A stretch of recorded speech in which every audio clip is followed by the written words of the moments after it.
শায়েম আর রাশেদ দুজনেই নিখোঁজ। গ্রামের মানুষ এখন নিশ্চিত এটা কোনো সাধারণ ব্যাপার না। গ্রামের সবচেয়ে বয়স্ক লোক হাফিজ চাচা তিনি একদিন সবাইকে ডেকে বললেন, তোরা যেটারে কুকুর ভাবছস ওটা কুকুর না।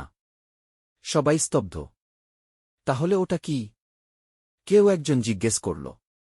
হাফিজ চাচা ধীরে ধীরে বললেন, অনেক বছর আগে এই গ্রামের পাশের জঙ্গলে একটা পরিবার থাকত। তাদের একটা কালো কুকুর ছিল, খুব বিশ্বস্ত। কিন্তু এক রাতে ডাকাতরা এসে পুরো পরিবারটাকে মেরে ফেলে। কুকুরটা সব দেখছিল, কিন্তু সে কিছু করতে পারেনি। সেই রাতের পর থেকে ওটা আর কুকুর থাকেনি। চারদিকে নিস্তব্ধতা। ও এখন খোঁজে মানুষ, যাদের ভয় আছে, যাদের চোখে দুর্বলতা আছে। ওদের ধরে নিয়ে যায়।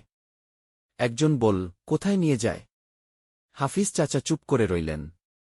তারপর বললেন, ওদের ফেরত আনে, কিন্তু মানুষ হিসেবে না। সেই রাতেই গ্রামের কয়েকজন সাহসী মানুষ ঠিক করল, আজ তারা রহস্যটা শেষ করবে। হাতে লাঠি টর্চ নিয়ে তারা জঙ্গলের দিকে গেল। রাত ৩টা। জঙ্গলের ভেতর ঢুকতেই তারা শুনতে পেল ঘেউ। না না, এটা ঘেউ না, এটা মানুষের চিৎকার। তারা দৌড়ে এগিয়ে গেল।